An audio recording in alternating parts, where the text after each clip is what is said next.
Good morning, everyone. So, this will be our second chapter for the subject MKM 125, which is retail management. So, our second topic is understanding the retail consumer. So, we all know that retail consumers are the most important part of our business. They are the blood of our business. No? So, now we will be discussing the different ways to understand how to deal with different retail consumers.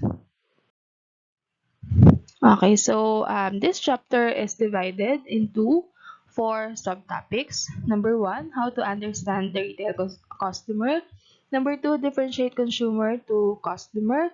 Number three, what are the different buying behavior patterns of the customers? And lastly, what are the different factors that influence the retail customers? Okay, so first subtopic is to um, is are the ways to understand the retail customers. No, so customers can be understood by examining the behavior of the retailers with respect to their buying habits in the retail stores. So customer to customer, they differ from each other. No, customer one, for example, is somehow someone who value his or her money, no, so that's why she is very smart customer, meaning lahat ng information inaalam niya, lahat ng mga knowledge na dapat malaman ng customer with regards to the buying uh, patterns of someone is being understood, no.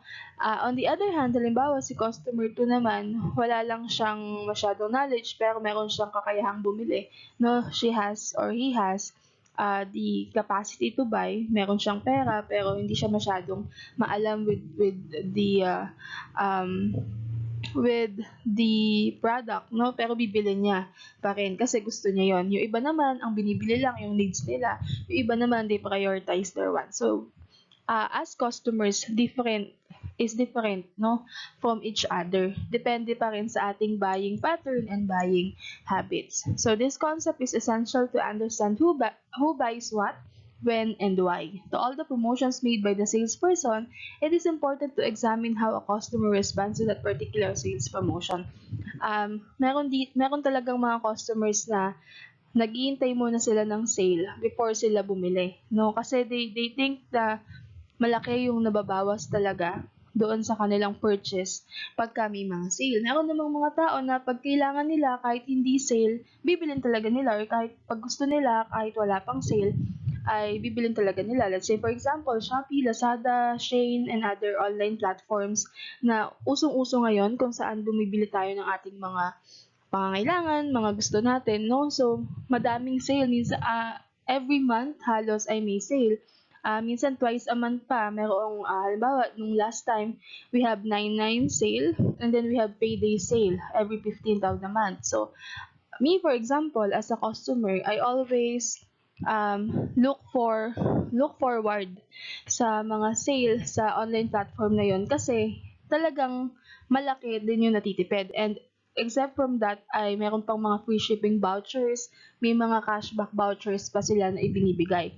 Pero pagka sa mga um, brick and mortar stores, yung mga physical stores, medyo mababa lang yung nakukuha nating sale, no? And at the same time, hindi naman talaga sale yung ginagawa nila. No, they're just wanted to uh, um, mabenta yung kanilang mga luma ng stocks, no, or mga stocks talaga nila para na-replenish yung inventory. Pero ngayon with the presence of technology, and at the same time we are now in the pandemic, masyado tayong attached with the online shopping, the online purchasing, no. So depende pa din talaga sa customer and his or her pattern and habits, no, yung pag-purchase niya ng mga goods and services. Okay, so how are we going to differentiate consumer with customer? No, so the buyer of a product or service is a customer, and the user of a product or a service is consumer. Halimbawa, ako, bibili ako ng necessities ko, shampoo. Ako yung gagamit, I am the consumer. No, pero kung halimbawa, bibili ako ng shampoo, in bulk, and then I will resell it, I am just the customer, no? So depende kung sino ang magko-consume nung product, no? Yun yung differentiation nung dalawa. The decision regarding the purchasing is being taken and executed by the customer, and the deal gets executed by paying to the product or service and thus availing the product. No, tatandaan natin as marketers, hindi natatapos ang sale or yung buying and selling process kapag nagkaroon lang ng exchange between the product or service and the money. No, natatapos ang sale kapag nagkaroon ng satisfaction and ng after sales service. Pag nagkaroon ng after sales service, ibig sabihin nagkaroon ng satisfaction, nalaman nating mga marketers if the customers are satisfied or not.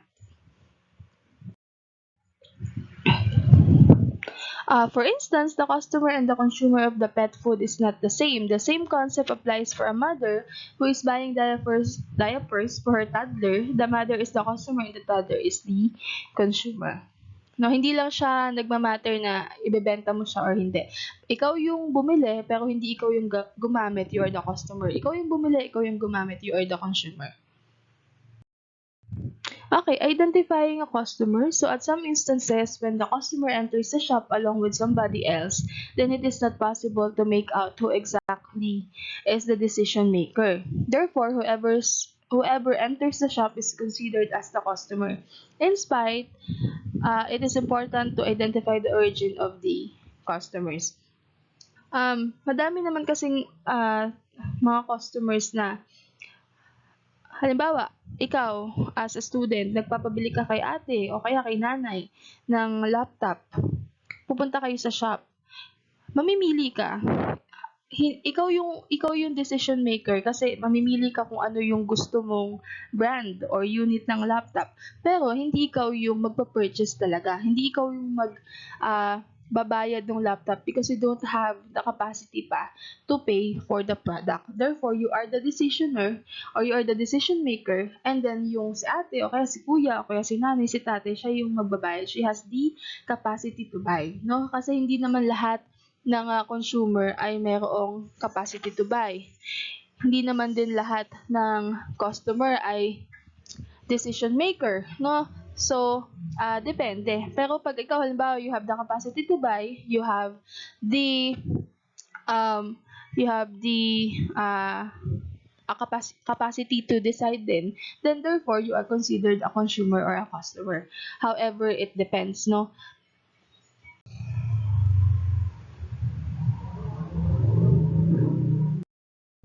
Okay.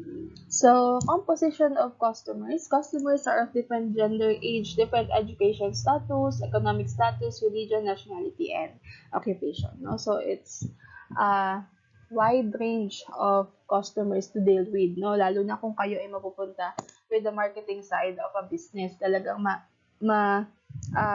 ma-experience nyo firsthand yung different characteristics of each customers. Okay, origin of customer include the place where the customer comes from, the distance traveled by the customer to reach the shop, and the area in which the customer lives. As same as with the retailers or the marketers, na importante sa atin yung selection of location kasi nakakapag-drive siya ng sales to the business. Ganun din with the customers, no? Yung customers, importante sa atin yung selection of location ng mga businesses kasi syempre the far away yung mile na tatakbuhin mo to get to that store na mas mahaba yung travel time, yung meron kang cost na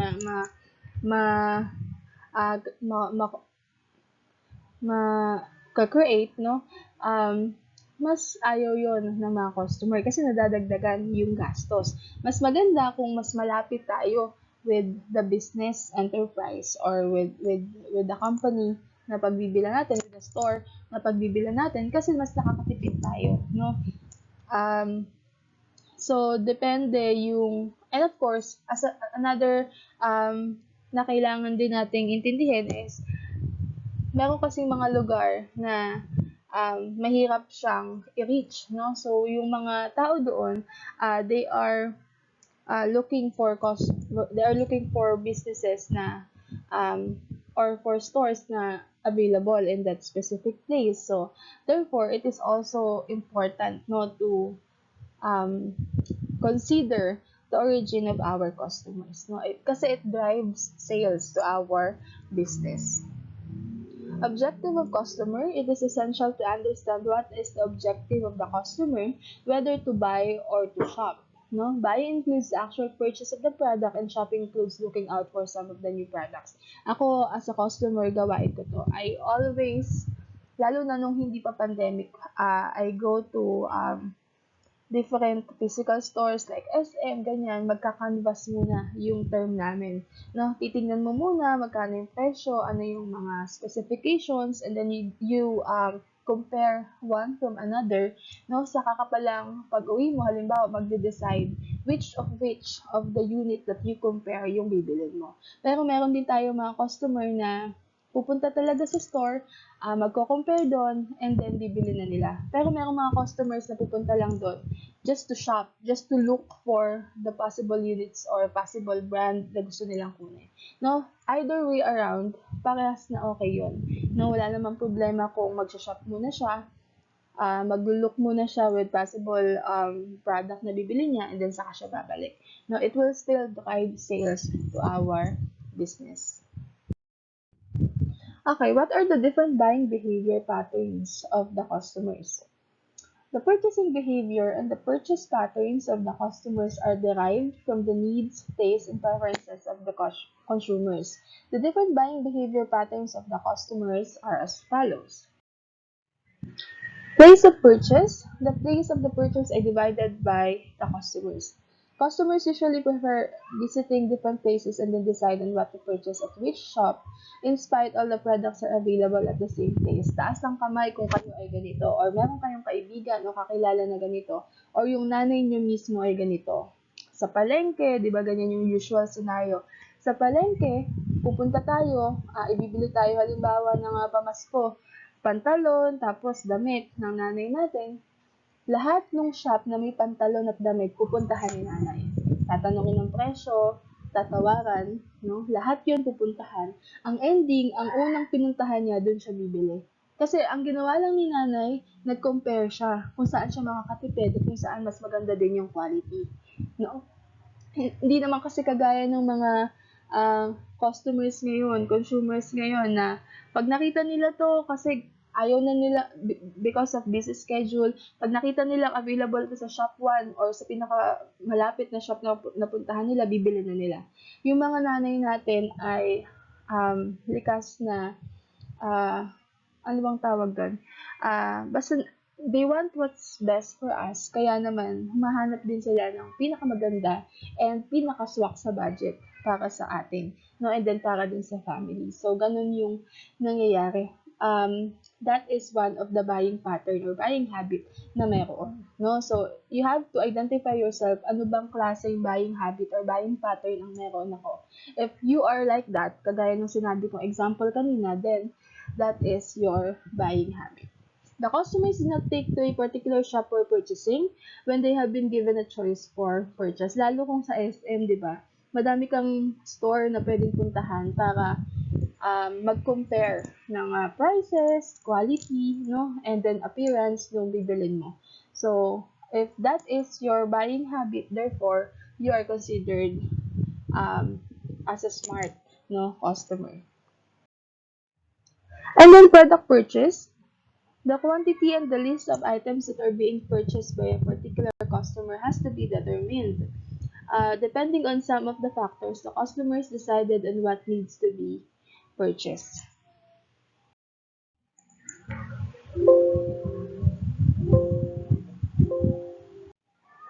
Okay, so these are the different considerations when we are talking about the product that needs to be purchased. So, number one, availability or shortage of a product. No? Minsan, kapag bestseller talaga, usually, nagkakaroon ng shortage. No? Minsan, kung ano yung pinakamaganda, halimbawa sa cellphone, kung ano yung pinakamagandang unit on that specific brand, siya yung laging short. Nasa-short sa stock kasi bestseller siya. So, you have to consider also yung availability of stocks ng product na gusto mong i-purchase. Number 2, requirement or choice of product. No, there are products or halimbawa sa gadget, there are gadgets that require that require a customer to be a tech savvy or yung mga magagaling talaga sa technology, no? Mayroong mga tawag dito, mayroong mga gadget naman na user friendly, no? Madali siyang gamitin kahit hindi ka tech savvy, pwedeng gamitin. So depende sa requirement nung product na bibili mo. Perishability of product, if it's perishable, no? Kung halimbawa kailangan mo siya for a longer time and siya ay perishable, hindi din siya pwede na mabili. So you have to consider the perishability of product. Storage requirements, baka mamaya kasi yung bibilin mong product kailangan pala air condition or mas malamig dapat yung temperature na i-store mo siya. So you have to also consider that. And then of course, the purchasing power of oneself. Hindi naman pwedeng gusto mo yung gadget na yun halimbawa. Kaso yung bagong labas or ilalabas pa lang iPhone 13 which is 100,000 dito sa Pilipinas. Gusto mo siya, you have considered all the specification and gusto mo talaga siyang bilhin but you don't have the purchasing power. You have the capacity to decide, you have the you have the need or you have the want, either of the two, but you don't have the capacity to buy. Hindi siya kaya ng bulsa mo. So therefore, you don't have the purchasing power. No, so kahit gaano mo siya kagusto and you decided na gusto mo siyang bilhin, if you don't have the capacity to buy, then therefore you don't have the purchasing power. Okay, time and frequency of purchase. Retailers should always work and maintain themselves available to the customers as desired by the customers. Kaya tayong mga ano bang tawag sa atin? I am considered as a millennial eh. Siguro kayo mga nasa new generation ay minsan we tend to crave for food at 10 p.m., 11 p.m., no? At midnight snack, no? So, therefore, merong mga stores na hindi na available or hindi na nagsaserve that specific time. But meron tayong mga 7-Eleven, Alphamart, Ministop, no? Na 24 hours yung kanilang service. So, therefore, yung mga ganon, nag-a-add sila, kaya medyo mahal yung mga goods sa kanila because of the time utility na tinatawag, no? Kung kayo ay familiar with different utilities, time, place, and possession utility, those 24-hour service na mga stores, they have the time utility because they serve as 24 hours. So, we also have to consider that, no? Kung, or may plus factor sa atin if they are serving 24 hours, no? Kung kailan mo siya kailangan, pwede kang pumunta doon and then you buy, no? The purchase time of the customer is mostly influenced by some of the factors such as weather conditions. Of course, dito sa Philippines, masyadong unpredictable ang ating weather. Season, of course, baka mamaya naghahanap ka ng pang-Christmas decorations ng February o kaya March pa lang. So, medyo mahihirapan ka because it's not still on the season. And then location of customer. Based on the following factors, the purchase frequency is dependent. They are as follows: type of commodity, degree of necessity involved, lifestyle of customers, festivals and customs, influence of the person accompanying the customer. Yung frequency naman ng pag-purchase ng product ay dependent pa din dito sa mga factors na binanggit ko, no? Of course, the type of commodity, baka mamaya siya ay perishable. Kung siya ay perishable, mabilis nasira kaya ng mga foods, mga vegetables, no? Mas frequent yung pag-buy mo kasi nga nabubulok sila, no? Pagka naman, depende din sa degree of necessity involved. Halimbawa, yung mga diabetic na nag-i-insulin. So, they need it as much as an ordinary person need it, no? So depende sa degree or sa level ng pangangailangan mo for that specific product. And then lifestyle of customers, no? Depende naman kung siya ay halimbawa kagaya naman ng mga tech-savvy na tinatawag. Usong-uso yan ngayon. Bawat labas na bago ng iPhone o kaya ng Samsung o kaya ng iba't ibang brand ng gadget, binibili nila, pinapalitan agad nila yung kanilang unit kasi gusto nilang makasabay with the uso, no? Or yung, gusto nilang ma-experience yung bagong specification ng bagong unit na labas, no? So, depende sa lifestyle of the customers. Or halimbawa, you're health conscious, no? And then you buy mga low carb products, no? So, if that's your lifestyle, therefore, mas frequent yung pag-buy mo ng mga low carb products. Depende pa din talaga sa lifestyle mo. Festivals and customs, same as with culture, no? Depende pa din sa kinalakihan mo, no? Ano yung mga nakasanayan mo. And then, the influence of the person accompanying the customer. Sometimes we do tend to buy products or experience service based on the influence of our friends, of our family, no? Sometimes, hindi naman talaga tayo nagde-decide na, gusto kong ma-experience yung massage in that specific, ano ba tawag doon, salon ba ang may massage, no? So, sometimes, sasabihin ng mga friends natin, ay, masarap magpamasahe doon, maayos yung kanilang, ang tawag doon, maayos yung kanilang salon or yung kanilang amenities, no? So, we tend to go there just because of the influence of other person. Method of purchase. The purchase methods includes the different ways by which a customer purchases. These methods are influenced by some of the factors such as the purchasing decision taken by the customer alone or the customer is accompanied by somebody else. No? Yun, minsan ako talaga pag bibili din ako, gusto ko mag-isa ako. Pero depende din sa'yo. Kasi may mga friends ako na hindi naman sila nakakabili ng mga products na sila lang. Gusto nila may friends sila or meron silang kapatid na kasama kasi gusto nila pag may nakita sila, itatanong nila doon sa kasama nila if okay ba yun, alin yung mas okay doon sa pinag-compare nila. Ako naman, ayoko ng ganun. I just wanted to have my own decision, no? Kasi pagka meron ako pinagtanungan and nagkaiba kami ng sagot na sa halimbawa, magandang unit ng laptop, mas maguguluhan pa ako. So, I go to the store, I research for the different informations that I need to know, no, and then saka ko ipapurchase. No, mahirap kasi magtanong ka ng magtanong, maguguluhan yung isip mo. Pero ako lang yun. Depende pa din sa customer because we are all diverse.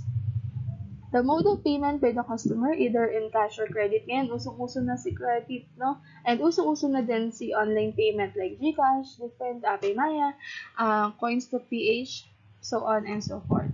The mode of the travel of the customers, no? Gaano kahaba yung kailangan niya i-travel to be able to experience that service from your store or to be able to buy the product from your store. Response to sales promotion methods. Different methods of sales promotion are gotten known by the customers only when the customer tends to visit the retail shop. Some of the different methods of promotion include the following. Number 1, displays. The product of the consumers are packed neatly and displayed aesthetically. Ako, lahat ng estudyante ko sinasabi ko to. I am basher of Jojo store because I don't like yung pagkakaayos ng kanilang mga goods, no, mga product. I felt like hindi siya comfortable enough to shop. That's why I recommend different other stores na mas maayos yung ambience, no? Kasi pag nagpunta ka naman, hindi lang naman yung murang presyo yung pupuntahan mo. Of course, the comfortability, the ambience also, no? Kailangan kino-consider yun. So, that is one part of sales promotion. Kung nakikita ng customer mo that your products are packed neatly and displayed aesthetically, therefore, mas nakakapaghakot yon ng sales towards your store. The appeal of the product is being created by the shape, size, color, and other decoration.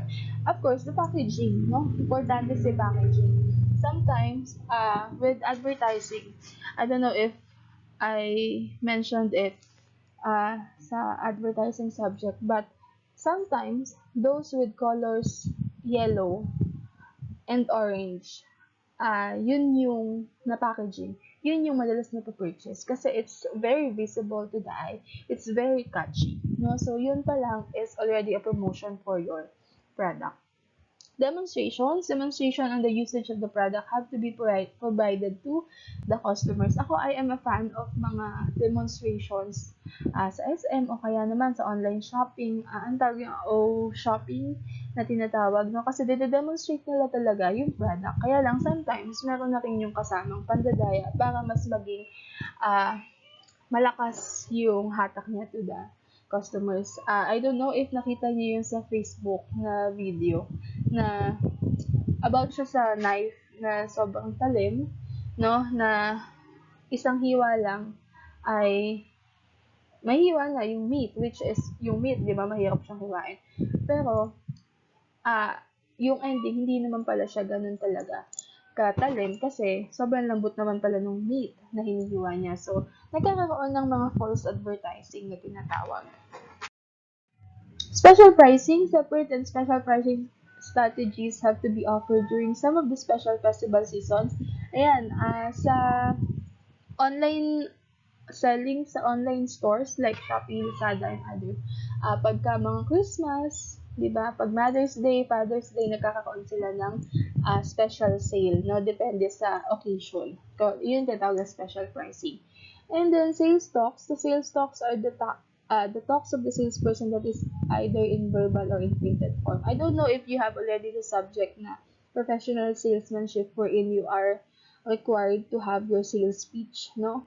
You have to create your sales speech and you have to make sure na that is very catchy to be able for you to generate sales from your audience, no? So, yun yung nangyayari. Kahit sa mga SM, pag pupunta tayo, may mga ganyan, may mga nagsi-sales speech habang naglalakad tayo, no? In-explain nila what the product or the service is all about. Okay, what are the different factors that influence the retail consumer? They are, effective marketing strategies can be developed by the retailers only when the consumer behavior is better understood by the retailer. High revenues can be generated only when the four P's of the marketing mix are employed by the retailers. So they are the product, price, place, and promotion. Okay, the factors naman that influence the buying behavior of the consumer are as follow. Number one, market conditions and recession. Ngayon, due to pandemic, we have a large recession na nangyayari within the economy. Now, consumers would like to spend more on comforts and luxuries when the market for that particular comforts and luxuries is performing well. But the customers would prioritize in their purchase habits when the change from the luxuries to the basic needs and focus only on what exactly is essential for the survival of the customers. Pag nagkakaroon ng recession, usually ganyan yung nangyayari. We only prioritize what we need, what are our necessities. Kasi yun na lang yung kaya ng budget or yun na lang yung kayang bilhin ng customers. Cultural background, the buying behavior of the consumers also vary depending upon the culture through which the customers have been brought up and depending upon the demographics they came from. So different places, no, even in the Philippines, different places, they have different culture, and that culture affects the customers' buying habit and pattern. Social status, the position of the customer in a particular society is considered as the social status. Different groups are formed by the people when they tend to interact with each other in order to satisfy the social needs of the customer. There are people who prioritize their social status very well na gusto nila kung ano yung uso, yun yung bibili nila for them to be able to gain a specific social status in a society. Income levels, the changes in the levels of income also lead to changes in the buying pattern of the customer. The higher the income level, the higher yung kanyang buying purchasing power, no? Pag mas madami kang pera, mas madami kang mabibili, mas mataas yung level of purchasing mo. Personal elements like gender, of course. Though ngayon we are campaigning for gender fluidity kung saan pag halimbawa pag lumabas yung bata hindi na kulay pink pag babae, kulay blue pag lalaki. you have to be neutral, no? You have to very specific to gender fluidity. Kasi yun na yung kinakampi ngayon with gender and development.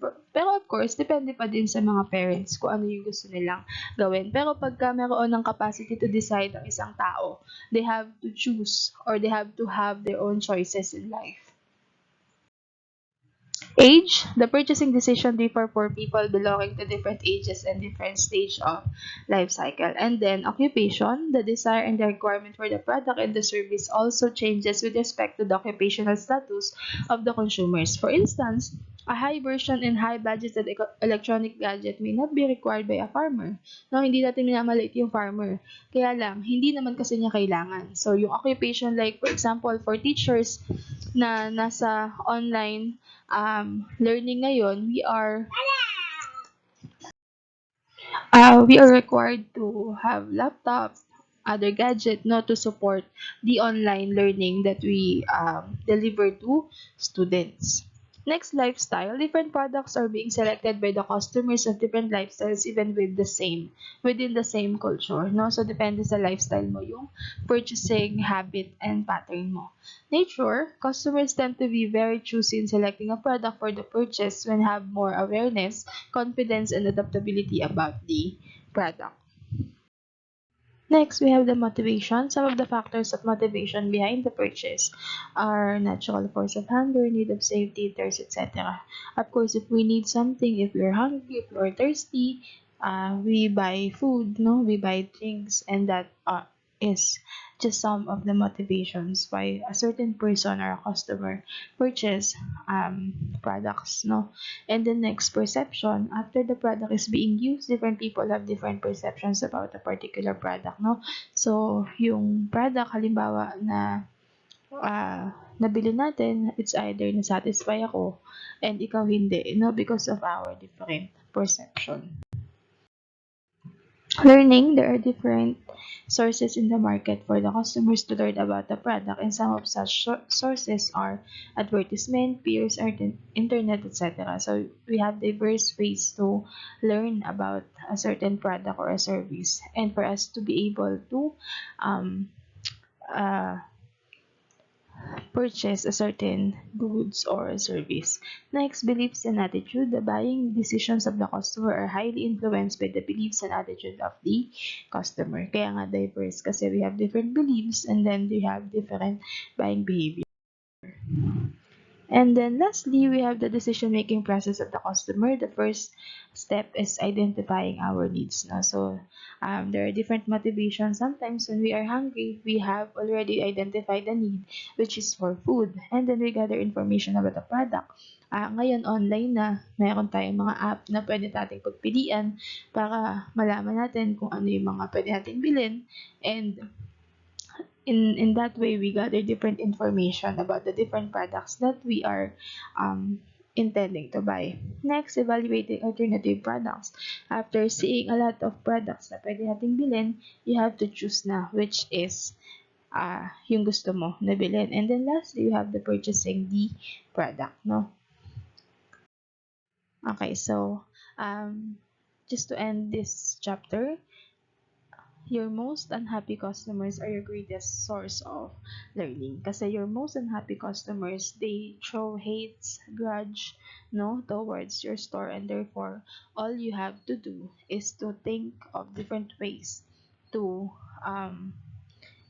grow, to develop, no, to become productive, to become better, no, to enhance your strategies. Therefore, uh, that makes your store better, no? And doon ka mas nakakaisip ng mas madaming paraan for you to grow as a business person.